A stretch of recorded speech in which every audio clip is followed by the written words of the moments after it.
What do you do in your spare time? In my spare time, I actually do a lot of gaming. I love computer gaming, and it's almost a borderline addiction. But of late, what me and a few of my friends have been doing is that we've actually gone ahead to try and start a company. We are 17 right now, but the minute we hit 18, we can register a company under a name. So what we're doing is right now we are forming the base work of what we're going to do. This is free advertisement, so I might as well tell you what we're planning to do. We looked at the scenario, and right now, what knowledge do we have that is unique to people who are already there in the market?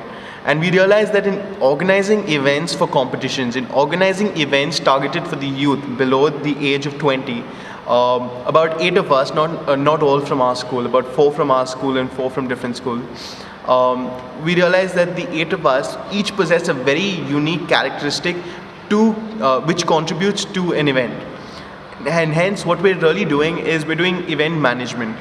And we actually have a very formal business portfolio wherein we've split it into what we're going to be doing in the first quarter and what we want to do in the second quarter and where we want to be about a year from now. Partnerships are always difficult, especially when it's 8 people. So, and all 8 people are our friends, as in no one was allowed to join if they weren't in the inner circle of our friends. So that makes the partnership so much harder and so much more at stake, because if something goes wrong, you've not only lost your business, but you've also lost your friendship. So that is one thing we're focusing on. I'm focusing on as well. Also, there's this, after my 12th standard, I want to do law. So law in India requires you to write a common entrance exam or a common law admission test. So for now, I've been doing a lot of preparation for that. So for that, you need to study a lot about the cases that that have been recently conducted. You have to study about you have to study a lot of GK, and my GK quotient is not as high as I want it to be. GK, what's that? General knowledge. Okay. Also, you need to read the papers, because what generally happens is the day before the exam, there might be breaking news, and in the exam they'll ask you details for that very specific breaking news. And if you're not able to give the details, if someone else can give you details a little bit better, well then he's beaten you. The thing in India is that there is huge competition for every seat. If you look at it from the IIT perspective, which is the Indian Institute of Technology, which is engineering, there are about 20,000 seats, and there are about 4 lakh applicants or something along the lines for that. 4 lakh would roughly be about 400,000. So 400,000 people for 20,000 seats. So one mistake, 1%, and that's the difference between getting into IIT and not getting into. IIT also happens to be one of the most prestigious institutes in India. I have friends who have been studying for the IIT exam since 10th standard and who are still studying for it fervently, who will do anything to get that high rank. So in the same way, law has about 60 seats. The college I want to go to has about 60 seats open, and they have about 20,000 to 30,000 applicants for those 60 seats. Another thing which I don't really approve of is reservation, and there's quite a lot of reservation in India. So of the 60 seats, about 33% of the seats are reserved for women. Another 33% of the seats is reserved for OBCs, that is other backward castes, and scheduled castes. Basically, long ago, very, very long ago in fact, the entire Indian culture, the Hindu culture, was split into 4 very distinct castes, which is the Brahmins, the Kshatriyas, the Shudras, and the Vaishnavas. And in these 4 classes,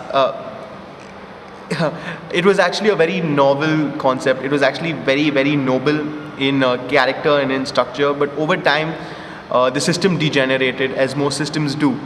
And as such, one caste was really, really badly treated. They were actually called the untouchables because of the tasks they were made to do. As in, their jobs were those of street cleaners. They were the more menial workers, and hence they were the untouchables. So they are below the other four? They were below the other four a long time ago. Yes. Today, of course, castes really don't matter to most students. To the youth, to generally, nobody really looks into castes except the government. And hence, keeping that in mind, they have reserved seats for castes that have been deprived of opportunity earlier today. Somehow I feel two wrongs don't make a right. So I don't particularly agree with this reservation. However, I mean, it depends. You can't really say. In 20 years, if India is doing better for it, then fine. But India is losing a lot of talent purely because of this. Because when they don't get seats in the IITs, they decide to go to the MITs. What is that? Massachusetts Institute of Technology in the US. In the US. Yeah, that's just a pun. And they stay there? Yeah, and they stay there because they get better jobs there. They get a higher salary. They get better job benefits, and the governments there are a lot smoother than the ones in India. Also, in my free time, coming back to the point, I actually do a lot of schoolwork at home. By schoolwork, I don't necessarily mean studying, but we're organizing a Model United Nations in school in an inter-house level so that more students get a chance to participate. We have about 6,000 students in our school, right from kindergarten to the 12th standard. And in the 8th standard and 9th standard itself, we have, I think, a total of about 950 odd students. Hence, we want to give these students an exposure as to what an MUN is, what the actual UN is, and how to go about representing your country at a UN, because you never know. One of these 950 might be the next Indian delegate to the United Nations. So we're bringing it to an inter-house level. Our school is divided into basically 5 houses: Thomas House, Elphick House, Pakenham Walsh House, Pettigrew House, and Pope House. Each house named after one of the founders of our school. We believe that it makes our life simpler, because if you were to look at 6,000 students, it would be just too much.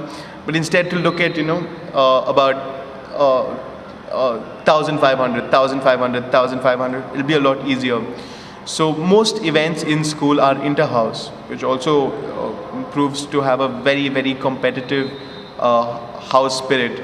Actually, just about 2 days ago, there was the Pettigrew House captain and the Thomas House captain both wanting to do the same play for dramatics, and having quite a heated argument saying, no, I want to do the play, because our inter-house dramatics this year is you have to do one scene from a Shakespearean play.